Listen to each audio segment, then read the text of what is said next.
ਦਰਸ਼ਕ ਮਿੱਤਰੋ, ਕਈ ਸ਼ਖਸੀਅਤਾਂ ਐਸੀਆਂ ਹੁੰਦੀਆਂ ਹੈ ਕਿ ਜਿਨ੍ਹਾਂ ਦੇ ਜੀਵਨ ਤੋਂ ਆਪਾਂ ਪ੍ਰੇਰਣਾ ਲੈ ਕੇ ਬਹੁਤ ਅੱਗੇ ਵੱਧਦੇ ਹੈ। ਉਹਨਾਂ ਦਾ ਸਾਰਾ ਜੀਵਨ ਇੰਨੇ ਸੰਘਰਸ਼ ਭਰਿਆ ਹੁੰਦਾ ਹੈ ਕਿ ਉਹਨਾਂ ਕੋਲ ਹਰ ਚੀਜ਼ ਸਿੱਖਣ ਨੂੰ ਮਿਲਦੀ ਹੈ। ਐਸੀ ਹੀ ਸਿੱਖ ਸ਼ਖਸੀਅਤ ਨੇ ਸਰਦਾਰ ਮਿਲਖਾ ਸਿੰਘ। ਇਸ ਵੀਡੀਓ ਵਿੱਚ ਅਸੀਂ ਦੇਖਾਂਗੇ ਕਿਸ ਤਰ੍ਹਾਂ ਮਿਲਖਾ ਸਿੰਘ ਜੀ ਨੇ ਸੰਘਰਸ਼ ਕਰਕੇ ਆਪਣਾ ਨਾਂ ਕਮਾਇਆ ਤੇ ਦੇਸ਼ ਵਿਦੇਸ਼ ਵਿੱਚ ਦੇਸ਼ ਦਾ ਤੇ ਸਿੱਖ ਕੌਮ ਦਾ ਨਾਂ ਰੋਸ਼ਨ ਕੀਤਾ। ਇਹ ਵੀਡੀਓ ਨੌਜਵਾਨ ਮੁੰਡਿਆਂ ਲਈ ਇੱਕ ਪ੍ਰੇਰਨਾ ਸਰੋਤ ਹੋਏਗਾ, ਜਿਸ ਨੂੰ ਸੁਣ ਕੇ ਬੱਚੇ अपने जीवन में ढाल सकते तो अगे बढ़ सकते हैं। आओ आप उन्होंने संघर्ष भरे जीवन की गाथा सुनिए। मिल्खा सिंह की तरफ से सबको नमस्कार और बहुत बहुत प्यार।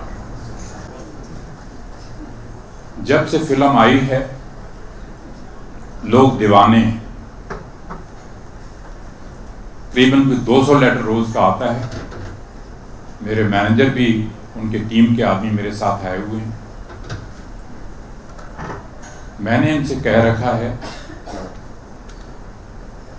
कि मैं हर फंक्शन पे अब जाना मेरा बहुत मुश्किल है। एक तो एज है 92 में जा रहा हूं,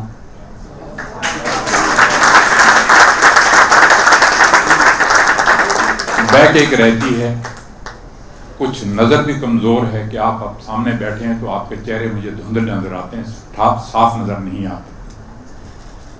मगर फिर भी मैंने अपने मैनेजर से कह रखा है 200 लेटर सारी दुनिया में से आते हैं, ना इंडिया में से नहीं, सारी से, कनाडा, ऑस्ट्रेलिया, इंग्लैंड, हर जगह से आते हैं।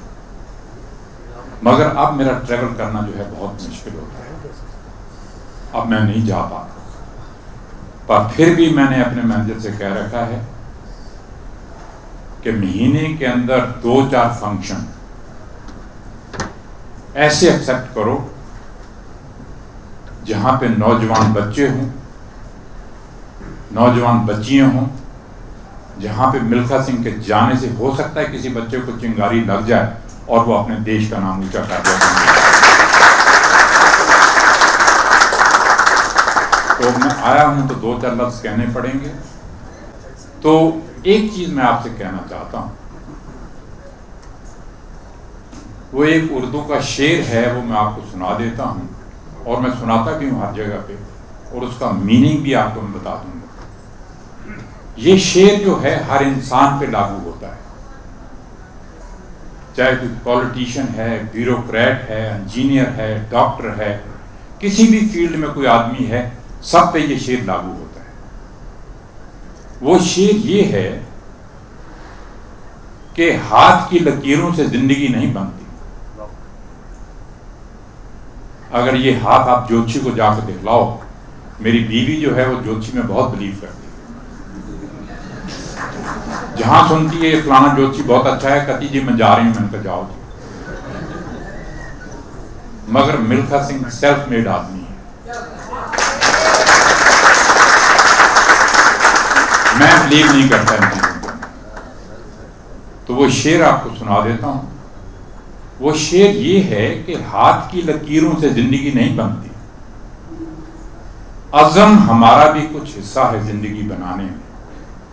अज़म जो है ये उर्दू का लफ्ज है, इसका मीनिंग ये है, इसका मतलब ये है कि जिस इंसान के अंदर विल पावर है, जिस इंसान के अंदर हार्ड वर्क करने का मादा है, जिस इंसान के अंदर डिसिप्लिन है, करैक्टर है, वो जमीन से उठ के आसमान को छू लेता है। आज जिंदा मिसाल मिल्खा सिंह की आपके सामने है, सेल्फ मेड आदमी आपके सामने है मिल्खा सिंह। मिल्खा सिंह को ये मालूम नहीं था कि एशियन गेम्स क्या होती हैं, ओलंपिक गेम्स क्या होती हैं, 400 मीटर क्या होता है, 100 मीटर क्या होता है, कोई आइडिया नहीं था मिल्खा सिंह। ये सारा क्रेडिट जो मैं देता हूं आर्मी को देता हूं। अगर मैं आर्मी में नहीं जाता तो इन चीजों को मुझे बताना चाहिए। और फिर मैं आपको ये बात इसलिए सुना रहा हूं कि आदमी का इरादा मजबूत होना चाहिए कि मैंने ये काम किया। जब मुझे पता चला कि ओलंपिक गेम्स होती हैं, एशियन गेम्स होती हैं, 400 मीटर कैसे दौड़ा जाता है, 100 मीटर कैसे दौड़ा जाता है, तो मिल्खा सिंह ने इरादा बनाया। जब मिल्खा सिंह इतनी तकलीफ देख के आया आपको ये भी मैं बताना चाहता हूं कि जिंदगी में 3 बार रोया। पहली बार रोया जब मेरे माँ बाप मेरी आंखों के सामने कत्ल किए, मेरे बहन भाइयों की गर्दनें उतारी थी। आपने फिल्म के अंदर देखा हो, फिल्म देखी है ना, भाग मिल्खा भाग। तो वो सारी चीजें मेरी आंखों के सामने बीती। मैं मरते दम तक वो चीज नहीं भूल सकता कि मेरे माँ बाप किस तरह से मारे गए, मेरे बहन भाई किस तरह से मारे गए, किस तरह से मिल्खा सिंह ये पुरानी दिल्ली रेलवे स्टेशन के ऊपर प्लेटफार्म के ऊपर पड़ा था। ना रोटी खाने के लिए थी, ना कपड़ा पहनने के लिए था, ना पानी पीने के लिए था, कुछ भी नहीं। अकेला आदमी घूम रहा है, बताओ, माँ बाप मरे हुए और मैं रो रहा था स्टेशन पे बैठा हुआ। कहाँ गए मेरे माँ बाप? दूसरी बार मिल्खा सिंह रोया जब मैंने रोम ओलंपिक के अंदर गोल्ड मेडल मिस किया। मिल्खा सिंह का नाम एक दिन में नहीं बना, 15 साल मिल्खा सिंह ने मेहनत की, 15 साल, और 6 घंटे रोज दौड़ता था। मई जून के महीने में, जुलाई के महीने में आप 10 मिनट दौड़ के दिखा दीजिए, मैं मान जाऊंगा। वर्ल्ड रिकॉर्ड सामने रखा हुआ था। जब मैं प्रेयर करता था, गुरु गोविंद सिंह जी की फोटो, गुरु नानक देव जी की फोटो, शिवाजी की मूर्ति, और सामने 400 मीटर का रिकॉर्ड हुआ करता था। क्या रिकॉर्ड है? वर्ल्ड रिकॉर्ड ये है, इसको तोड़ना है। और ये दिल्ली, मुझे अभी तक मैं भूल नहीं सकता, नेशनल स्टेडियम, यहां ट्रेनिंग किया करता था और हर रोज बेहोश हो जाता था, हर रोज वॉमिटिंग होती थी, ब्लड वॉमिट किया, कितनी बार डेथ बेड पे रहा, ऑक्सीजन लगी रही, मगर इरादा मजबूत था कि मिल्खा सिंह नहीं। मेरा कोच मेरे कानों में आके कहता था, मैं गिरा पड़ा हूं, मिल्खा तूने मेरे से पैदा किया हुआ, तूने वर्ल्ड रिकॉर्ड तोड़ना है 400 मीटर का, तूने वर्ल्ड रिकॉर्ड तोड़ना है। ये कोई छोटी बात नहीं, कहना आसान है। मिल्खा सिंह का नाम एक दिन में नहीं बना। 80 कंट्रीज में दौड़ा, 80 में से 77 जीता। आज जनाब पेरिस में तिरंगा झंडा ऊपर जा रहा है, नेशनल एंथम बज रहा है, वहां पे 60 70 कंट्रीज पार्टिसिपेट करती हैं एथलेटिक मीट के अंदर। मिल्खा सिंह जीत गया, तिरंगा झंडा ऊपर जा रहा है। आज मिल्खा सिंह लंदन में दौड़ा, मिल्खा सिंह जीत गया। आज मिल्खा सिंह फ्रांस में दौड़ा, वहां जीत गया। आज रशिया में दौड़ा, जीत गया। आज अमेरिका में दौड़ा, जीत गया। ये एक दिन में नाम नहीं बना, रोज लोग अखबारों में पढ़ते थे, आज मिल्खा सिंह यहां दौड़ा और जीत गया, यहां दौड़ा और जीत गया। दोस्तों, इसीलिए मैं आपको ये मिसाल दे रहा हूं कि तब मैं रोया रोम ओलंपिक के अंदर, जब मेरा मेडल मेरे हाथ से गिर गया। दुनिया का हर आदमी ये कहता था, यकीन हो गया था उनको कि अगर 400 मीटर रोम ओलंपिक में कोई जीतेगा तो मिल्खा सिंह इंडिया का जीतेगा और कोई नहीं जीत सकता, क्योंकि एक रिकॉर्ड बन गया था। मैं हर रेस जीत रहा था, हर रेस जीत रहा था। मगर ऐसी बैड लक रही मेरी और इंडिया की कि वो गोल्ड मेडल मेरे हाथ से गिर गया। मगर मैं आपसे ये कहना चाहता हूं कि मेरी आखिरी ख्वाहिश ये है कि दुनिया छोड़ने से पहले मैं देखना चाहता हूं कि जो तिरंगा झंडा ओलंपिक में मैं नहीं लहरा पाया, जो गोल्ड मेडल मैं नहीं ले पाया, हमारे देश में से कोई ना कोई नौजवान लड़का या लड़की उठना चाहिए, वो लेके बताए और मैं देख के जाऊंगा।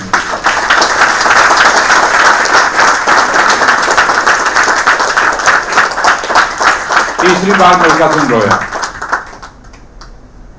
जब ये मेरी फिल्म बनी।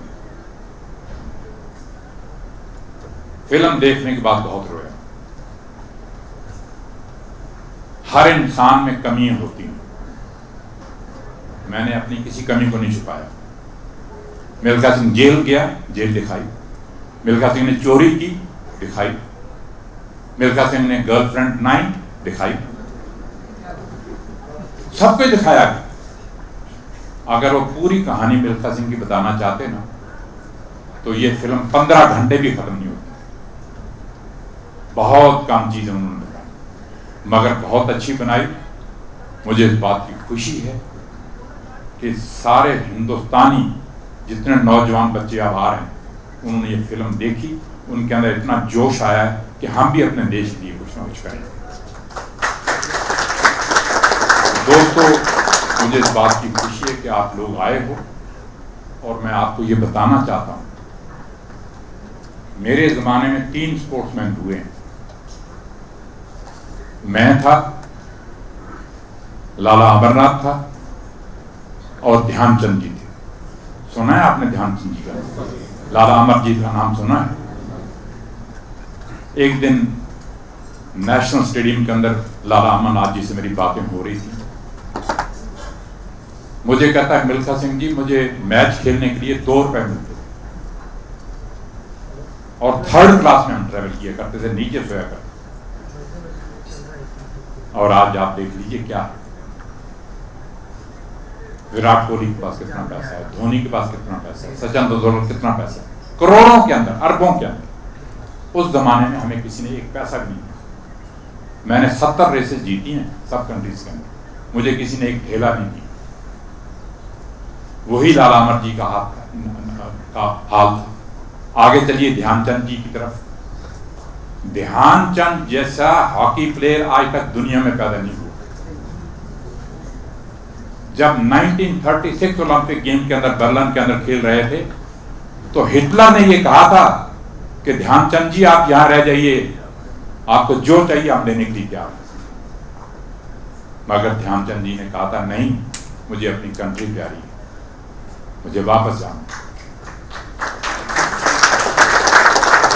मिल्खा सिंह जब कॉमनवेल्थ गेम्स के अंदर जीता गोल्ड मेडल, पहला गोल्ड मेडल कॉमनवेल्थ गेम्स के अंदर 1958 के अंदर, क्वीन आई, गले के अंदर गोल्ड मेडल डाला और 1 लाख अंग्रेज बैठा था स्टेडियम के अंदर, वेल्स के अंदर, कार्डिफ के अंदर। मेरे ख्याल हार्डली 5 या 7 इंडियन बैठे होंगे 1 लाख आदमी के अंदर। उस टाइम इंडियन होते ही नहीं थे वहां। तो वो गोल्ड मेडल डाल के गई तो वहां पे एक साड़ी वाली औरत क्वीन के साथ ही बैठी थी साइड में। वो भागी भागी वहां से आई, मिल्खा जी, मिल्खा जी, मिल्खा जी। पंडित जी का मैसेज आया कि पंडित जी ने पूछा मिल्खा सिंह से, पूछो क्या चाहिए। आपको मालूम है ना कि फिल्म के अंदर मिल्खा सिंह ने क्या मांगा? 1 दिन की छुट्टी। अगर मैं पंडित जी से कहता, पंडित जी मुझे 200 एकड़ जमीन यूपी में दे दो, पंडित जी 200 एकड़ जमीन मुझे पंजाब में दे दो, 2-3 कोठियां मुझे दिल्ली में डलवा दो, उनके लिए बड़ी मामूली बात। मगर उस जमाने के अंदर ना कोई देता था और मांगते हुए हमें शर्म आती थी। मैंने क्या कहा? मैंने कहा 1 दिन की देश भर में छुट्टी कर, ये मेरी डिमांड थी। और क्या तनख्वाह थी मिल्खा सिंह की? 39 रुपए 8 आने। कितनी तनख्वाह मिलती थी आर्मी के अंदर सिपाही को? 39 रुपए 8 आने। उसमें गुजारा किया करते थे। तो बच्चों, आज इतना पैसा आ गया है देश के अंदर, इतना लेटेस्ट इक्विपमेंट आ गया है, इतने स्टेडियम बन गए हैं, मगर अभी तक मुझे दुख इस बात का है कि जो मिल्खा सिंह ने रिकॉर्ड रखा था 1960 के अंदर, आज तक 60 सालों के अंदर कोई इंडियन वहां तक नहीं पहुंच पाया। मुझे इस बात का दुख है। भाई आगे बढ़ो, भाई सब कुछ है हमारे पास। हम कहते हैं, बातें जरूर करते हैं। अब हमारे प्राइम मिनिस्टर ने भी कहा कि हमारी ये जो ओलंपिक गेम्स हो रही हैं इसके अंदर आप मेडल लेके आएंगे। भाई आप ये बात सोच लो, ये क्रिकेट मैच नहीं है कि आज जीत गए कल हार गए, आज जीत गए कल हार गए, मैच फिक्सिंग हो रही है। ये बात नहीं चलने वाली। वहां पे 220-30 कंट्रीज आती हैं और हर कंट्री अपनी तैयारी करके आती है, जोर लगा के आती है कि हमने हॉकी का मेडल जीतना है, हमने फुटबॉल का मेडल जीतना है, हमने स्विमिंग में ये करना है। एथलेटिक जो है नंबर 1 मानी जाती है दुनिया में। आपको मालूम है ना इस चीज के बारे में? एथलेटिक जो है दुनिया में नंबर 1 गेम मानी जाती है और उसके अंदर जो मेडल ले जाता है उसको दुनिया मानती है कि ये आदमी।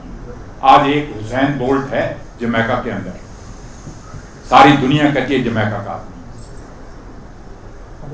जब से इंडिया आजाद हुआ है आज तक एथलेटिक के अंदर 5-6 आदमी फाइनल में पहुंचे हैं ओलंपिक के अंदर, मगर मेडल नहीं ले पाए। पहले नंबर पे मिल्खा सिंह, दूसरे नंबर पे पीटी उषा, तीसरे नंबर पे अंजू जॉर्ज, चौथे नंबर पे श्री राम सिंह, 5वें नंबर पे गुरबचन सिंह रंधावा। ये लोग थे जो फाइनल में पहुंचे हैं। मगर मेडल नहीं। मज़ा तब है कि अब हमारे पास सब कुछ है। जिस दिन वो एथलेटिक में मेडल जीतेंगे तब मैं मानूंगा इंडिया को चीज़ है। फिजिकल फिटनेस जो है हर इंसान के लिए ज़रूरी है। आज मिल्खा सिंह जो चल फिर रहा है ये फिजिकल फिटनेस की वजह से। मैं आपको ये बताना चाहता हूं कि मैं आज तक इस एज में भी कुछ भी मुझे हो, मैं किसी डॉक्टर के पास नहीं गया। और मैं आपसे ये कहना चाहता हूं कि बीमारी कहां से लगती है। डॉक्टर लोग यहां बैठे हैं, आपको मालूम है सारी बीमारी जो लगती है पेट से लगती है, पेट से। मैं लोगों से क्या कहता हूं जाके, कम खाओ, कम खाओ। शादियों में जाते हो, जलेबी पड़ी है ये भी खा लो, लड्डू पड़ा है ये भी खा लो, फिश पड़ी है ये भी खा लो, मुर्गा पड़ा है ये भी खा लो। अरे ये पेट है भाई, स्टोर है ये, गले से नीचे चली जाती है स्टोर। मैं आप लोगों से ये कहना चाहता हूं कि सारी बीमारी आपको जो लगती है वो पेट से लगती है। Heart trouble, blood pressure, diabetes, ये वो सारी चीजें पेट से। अगर आपका पेट ठीक है सब कुछ ठीक है। तो मैं आपसे ये एडवाइस करूंगा, अगर 4 चपाती की भूख है 2 खाई, 2 की भूख है 1 खाई। जितना पेट खाली रहेगा उतना आप ठीक रहेंगे, नंबर 1। नंबर 2, मैं आपसे ये बात कहना चाहता हूं कि 24 घंटे में 10 मिनट के लिए ग्राउंड में जाना बहुत जरूरी है। पार्क आपके घर के पास में पार्क हो, कितनी पार्क हैं, जाइए, सड़क पे जाइए। 10 मिनट अगर आप तेज चल लेंगे, थोड़ी सी जंपिंग कर लेंगे, नीचे ऊपर हो लेंगे, वो ब्लड जो है आपकी बॉडी में सर्कुलेट करेगा, जितनी बीमारी हैं आपकी वो वॉश आउट हो जाएगी। आपको डॉक्टर के पास जाने की जरूरत। मेरी ये चीज नोट कर लो, मैं आपको बता रहा हूं। 10 मिनट निकालना सेहत के लिए बहुत जरूरी है, बहुत जरूरी है। जो लोग 24 घंटे कुर्सी पे बैठे रहते हैं बाबू लोग, उनसे भी मैं कहता हूं भाई कुर्सी से उठ के कभी ऐसे कर दिया करो, कभी नीचे हो जाया करो, कभी ऊपर हो जाओ, कभी थोड़ा सा चक्कर लगा लिया। बैठे बैठे लोग कहते हैं जी मेरी तो कमरे में दर्द है जी, मेरे घुटने रह गए हैं जी, फलानी चीज है वो। तो मेरा कहने का मतलब ये है एक्सरसाइज जो है वो बहुत ही जरूरी चीज है, चाहे 10 मिनट के लिए जाए।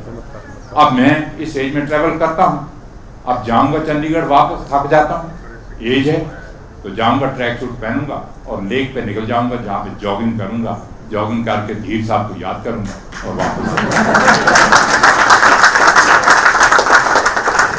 तो ये है कि मैं यहाँ पे आया हूँ आप लोगों से, मैं तो पहले ही कह दिया तो ज़्यादा लंबी स्पीच नहीं करूंगा, मगर 2 चीज़ें मैंने आपसे कह दी।